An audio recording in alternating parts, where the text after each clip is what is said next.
ओम नमः सिद्धेभ्यः। नमो अरिहन्ताणं, नमो सिद्धाणं, नमो आयर्याणं, नमो वज्रायाणं, नमो लोहितसुभसाहुणं। मंगलं भगवान् वीरो, मंगलं गौतमो बलि, मंगलं कुन्दकुन्दार्यो, जैनधर्मोऽस्तु मंगलम्। सर्वमङ्गलमङ्गलं सर्वकल्याणकारकं, प्रधानं सर्वधर्माणां जैनं जयतु शासनं, जैनं जयतु शासनं। येनात्मबोधयतात्मेव परत्वेनेव चापरम्, अक्षयानन्तबोधाय तस्मै सिद्धात्मने नमः, तस्मै सिद्धात्मने नमः। चेतिले चेतन, चेत्या विना केम चालसी।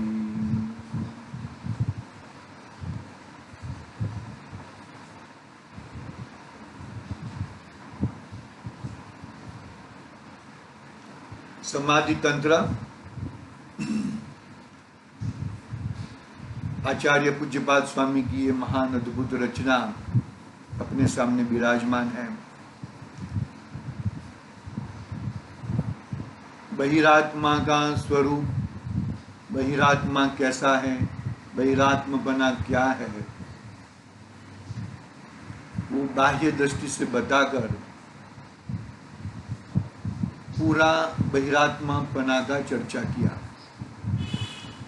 कल अपनी 14वीं गाथा पूर्ण हुई, जब हमने कहा था कि 14वीं गाथा पूरी हो गई है, बहिरात्मपना का वर्णन पूरा हो चुका है। अभी 15वीं गाथा में आचार्य देव उसका उपसंहार करके 15वीं गाथा में प्रवेश करते हैं। अंतरात्मा की परिभाषा हमने गाथा क्रमांक 5 में से कल पढ़ी थी कि जिसको भ्रांति रहित है, किसमें कि भाई चित्त यानी के मन संबंधी, विकल्प संबंधी भ्रांति रहित है, राग द्वेष संबंधी भ्रांति रहित है और आत्मा संबंधी भ्रांति रहित है, वो जीव अंतरात्मा है। बहिरात्मा बना देह बुद्धि, देह के बोला था ना, ये आत्मा है, आत्मा और शरीर एक क्षेत्राव का है। यदि आत्मा और शरीर के संबंधी तूने भ्रांति रखी, यानी कि आत्मा और शरीर दोनों एक है, शरीर वही आत्मा ऐसा तूने माना, तो इस शरीर के साथ में मिलने वाले जो भी संयोग है उसमें तू इष्ट अनिष्ट बुद्धि, ये अच्छे ये बुरे, ये सब तेरी गाथाएं चलती रहती है। उसी के कारण तू गड़बड़ करते रहता है। बात को जरा अच्छी तरह से पकड़ना, अच्छी तरह से समझना, तो ही अपना कल्याण हो सकता है। अन्यथा बस आए थे और चले जाएंगे, ऐसा होते रहेगा, वो बहुत गड़बड़ हो सकती है। अभी अपनी बात 15वीं गाथा से प्रारंभ करते हैं। अंतरात्मा की परिभाषा बता दी, बहिरात्मा की बता दी। बहिरात्मा में मूल में भूल है। कहाँ है? मूल में भूल है।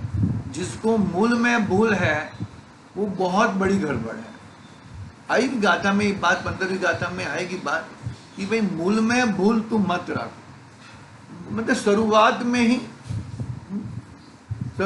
ही तू जो वन को ढूंढ रहा है वो उल्टा ढूंढ रहा है, ऐसा ढूंढ रहा है। बरोबर, गुजराती में ऐसा आता है ना, ऐसा करके ऐसा आता है, तो वो ऐसा घूम रहा है, मूल में भूल है। यानी कि तूने पहला ही घड़ा उल्टा रखा तो सब घड़े उल्टे ही रहेंगे भैया। पकड़ना बात को अच्छी तरह से।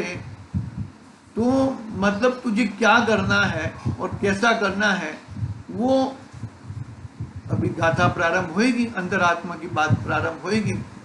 हमने बीच बीच में ले भी लिया था कि किस तरह से हमें अंतरात्मा में आना है और अंतरात्मा में रुकना नहीं है। अंतरात्मा में इसके लिए आना है कि हमें परमात्मा पर जाना है, बरोबर है। जिसको चार्टर्ड बनने का ध्येय है तो वो पहले से 1 से 10 तक तो बरोबर इक्वली पढ़ेगा, नॉर्मल पढ़ेगा, बरोबर है। फिर 10वीं से वो अकाउंट्स के ऊपर, अकाउंट के सब्जेक्टों के ऊपर ध्यान रखते हुए आगे बढ़ेगा। वहाँ पे खड़ा नहीं रहेगा, वहाँ पे खड़ा रहने की बात नहीं है। वहाँ से आगे बढ़ते बढ़ते बढ़ते बढ़ते अंतिम ध्येय तक, चार्टर्ड अकाउंटेंट तक पहुँच जाएगा। अंतिम ध्येय तक, अपना अंतिम ध्येय क्या है? परमात्मा बनना, सिद्ध परमात्मा बनना, मोक्ष में जाना अपना अंतिम ध्येय है। वो अंतिम ध्येय प्राप्त कर लेता है। कौन प्राप्त कर लेता है भैया? कौन प्राप्त कर लेता है?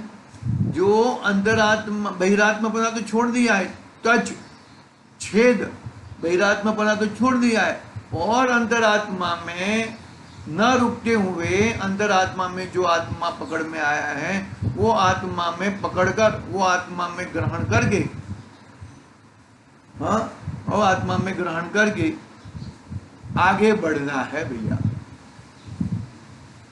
बरोबर? समझ में आया?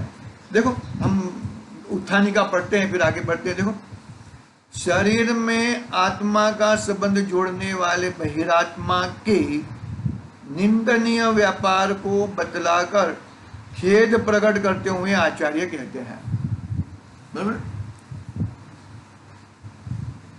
क्या खेद प्रकट करते हैं? क्यों? कि बहिरात्मा निंदनीय है। जो भी बाहर में जो भी क्रिया करता है उसको निंदा के पात्र होता है। वो हम ट्रस्ट चलाते हैं ना, ट्रस्ट चलाते हैं तो जरा आज सामने लाइट कर दिए प्रीति, ट्रस्ट चलाते हैं तो कितना भी अच्छा काम करे, लेकिन सब लोग क्या मानते हैं, सब लोग क्या बोलते हैं कि भाई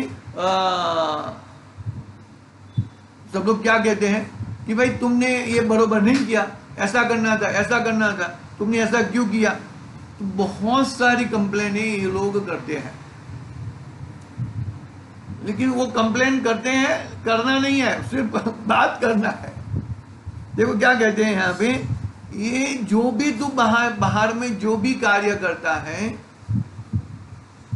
शरीर को अपना मानकर क्रिया करता है, तो बहुत बड़ा गड़बड़ करता है, निंदनीय है तू, संसार में रखड़ने वाला है तू, ऐसा कहते हैं। देखो कार्य जो संसार में जो तुम मनुष्य हो, तो मनुष्य पने का व्यवहार तो रहेगा, लेकिन मनुष्य में नहीं, वो अंतरंग में चलता रहेगा। पकड़ना बात को अच्छी तरह से, मनुष्य पने का व्यवहार नहीं, तुम जैसे तिर्यंच पने का व्यवहार नहीं करोगे, देव पने का व्यवहार नहीं कर सकते हो, नारकी पने का व्यवहार नहीं कर, मनुष्य हो तो मनुष्य पने का ही व्यवहार कर सकते हो। लेकिन वो व्यवहार करते हुए, बाहर में मनुष्यपना रहते हुए भी तुमने मनुष्यपना क्या कहा,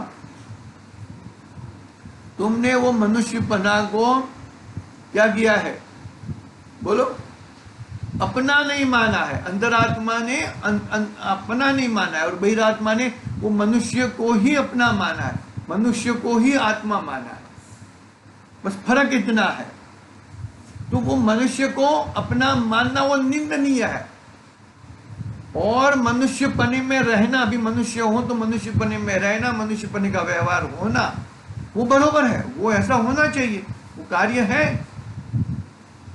बरोबर है। तो बरोबर अच्छी तरह से समझ के ये बात को पकड़ना चाहिए, और ये बात को पकड़ के अपना कल्याण कैसे करे उसमें जाना चाहिए हमें। हाँ देखो आगे देखते हैं हम।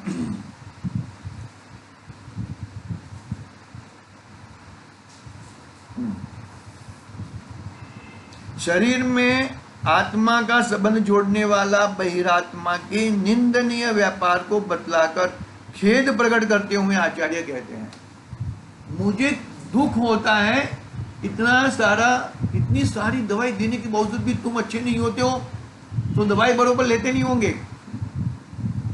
है बात समझ में? दवाई तुम बरोबर लेते नहीं होंगे भाई, ऐसी गड़बड़ होएगी।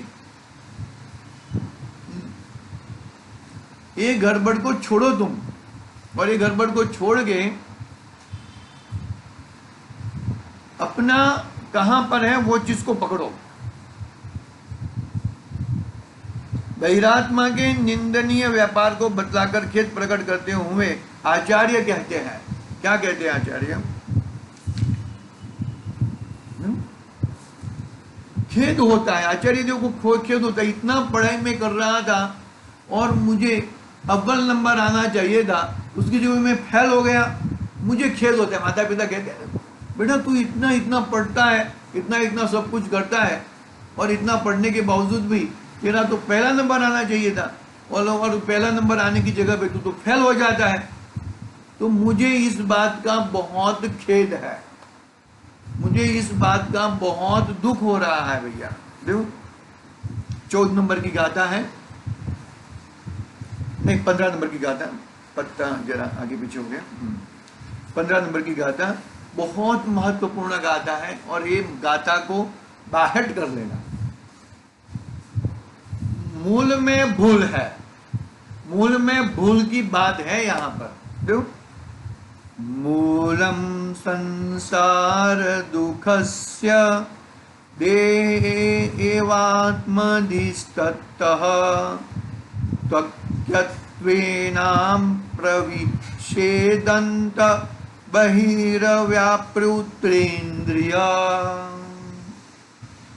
जग में दुख का मूल है, तन में निज का ज्ञान, यह तज विषय विरक्त हो, लो निजात्म में स्थान। क्या कहते हैं? जग में दुख का मूल है। दुख का मूल क्या है? तन में निज का ज्ञान। आपा पर, तू मैं, तू मैं करता है, लेकिन तेरा है वो तो मेरा है, लेकिन मेरा है वो तो मेरा ही है। तेरे में मेरा भाग है, लेकिन मेरे में तेरा भाग नहीं है। कहते हैं ना तू मैं करता है, बरोबर बाहर में बरोबर तू मैं करता है। कैसा भी करके छीन के लेके आएगा, दादागिरी करके लेके आएगा, और ना चाहे तो कोर्ट में भी जाके लेके आएगा, लेकिन लेके आएगा।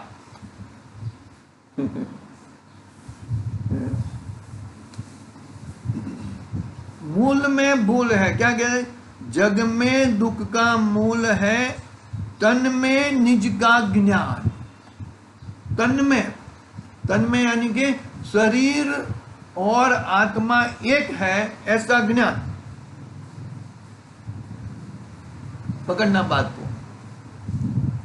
देह जुदा, आत्म जुदा, इष्टोपदेश की गाथा है। जीव जुदा, उद्गल जुदा, यही तत्व का सार, बाकी सब है विस्तार। ऐसी गाथा है ना, जो भी है आगे पीछे शब्द देख लेना। 50 नंबर की गाथा इष्टोपदेश में। तो तत्व का सार यही है, जीव जुदा, पुद्गल जुदा। और तूने मूल में ही भूल कर दी है। क्या मूल में भूल कर दी है? तन में निज का ज्ञान। तन को ही अपना मान लिया है भैया। कितनी गड़बड़ कर दी है तूने। जग में दुख का मूल है, तन में निज का ज्ञान, यह तज विषय विरक्त हो, लो निजात्म में स्थान।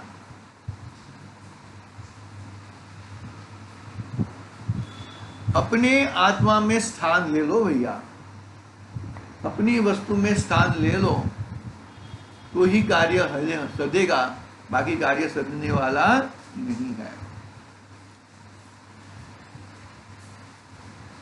देखो पढ़ते हैं, आई बात समझ। गाथा क्या कहते हैं, आचार्य देव क्या कहना चाहते हैं और क्या है विषय में। देखो, जग में दुख का मूल है, तन में निज का ज्ञान, यह विषय तज विरक्त हो, लो निजात्मा में स्थान।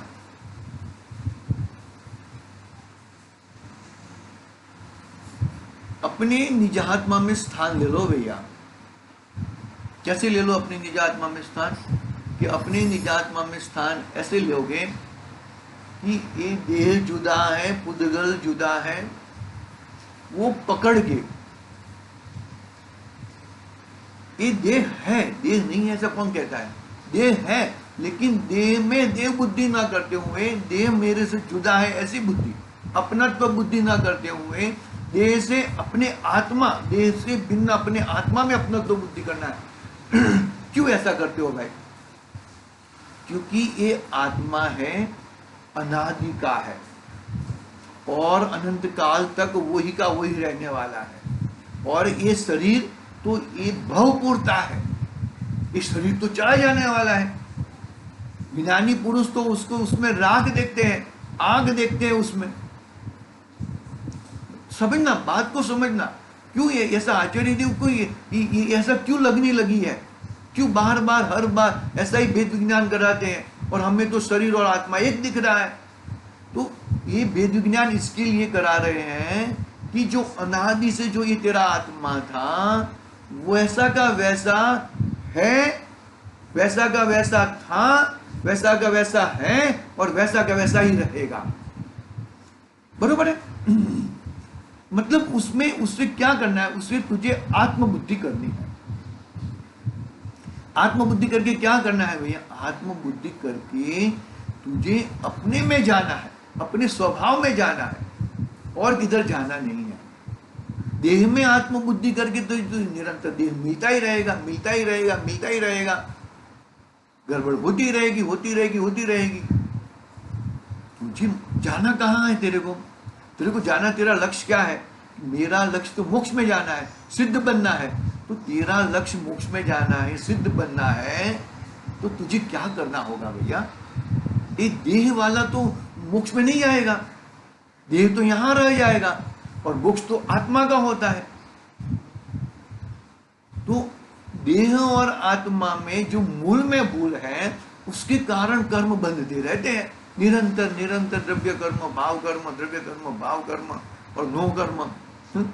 द्रव्य कर्म से भाव कर्म, भाव कर्म से नो कर्म, नो कर्म से द्रव्य कर्म, ऐसे निरंतर संतति चालू रहती है। उसमें क्या कड़ी है? उस संतति को तोड़ना क्या है? ये संतति क्यों चलती है? अज्ञानता के कारण, विभ्रमता के कारण, मिथ्या बुद्धि के कारण ये असंतति चलती रहती है। तूने मूल में भूल क्या की है? मूल में यह भूल की है कि देह में अपनत्व बुद्धि किया है, वो मूल में भूल है। अभी तो ये देह में आत्मबुद्धि को छोड़ दे, देह में अपनत्व छोड़ दे, देह में अपनत्व छोड़ेगा तो तेरा कल्याण हो जाएगा। सीधा बात है ना भाई, एकदम स्ट्रेट बात दिख रही है, इसमें कोई छुपाने जैसी बात नहीं है भैया। पकड़ में आ रही है कि नहीं आ रही बात? समझना, बात को अच्छी तरह से गौर करके समझना। नहीं समझ पाओगे तो गड़बड़ हो जाएगी भैया।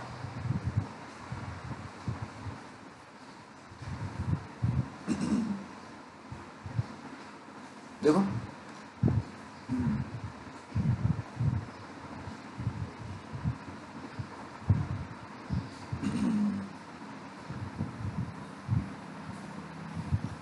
जग में दुख का मूल है, तन में निज का ज्ञान, यह तज विषय विरक्त हो, लो निजात्म में स्थान।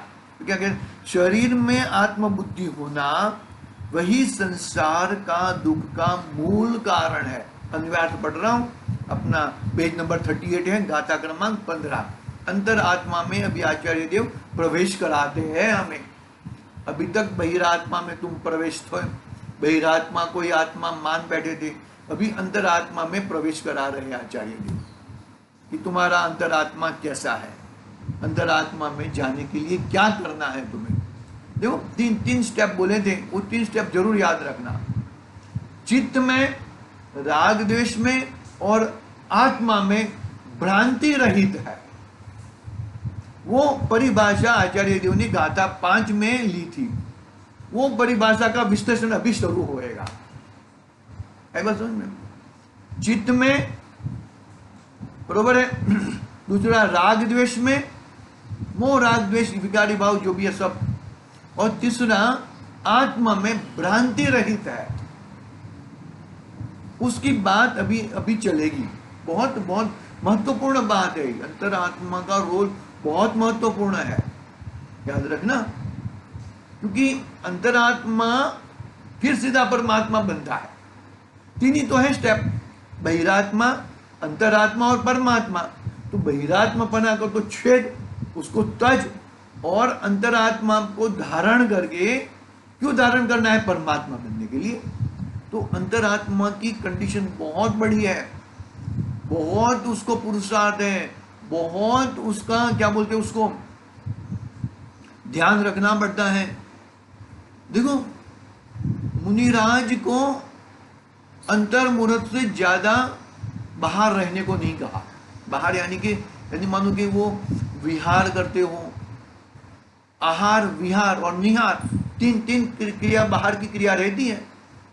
आहार, विहार और निहार, बराबर है। उसमें अंतर्मुहूर्त से ज्यादा टिकते नहीं है वहां पर। और निंद्रा भी ले लो थोड़ी, निंद्रा, सोना, अंतर्मुहूर्त से ज्यादा किसी भी इसमें से ज्यादा टिकते नहीं है। क्यों नहीं टिकते हैं? अरे मेरा जो रत्नत्रय रत्न है वो कोई लूंट जाएगा, कोई लूंट लेगा भैया।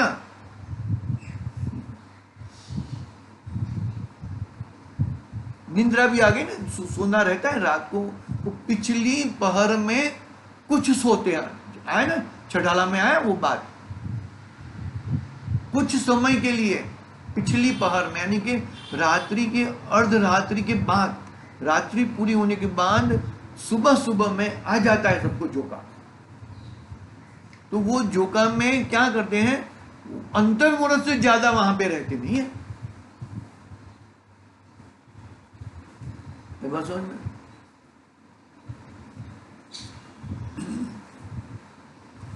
पकड़ना बात को। आत्मबुद्धि होना, शरीर में आत्मबुद्धि होना वही संसार में दुख, संसार के दुख का कारण है। इसलिए शरीर में आत्मबुद्धि को छोड़कर तथा बाह्य विषयों में इंद्रियों की प्रवृत्ति को रोककर अंतरंग में आत्मा में प्रवेश करो।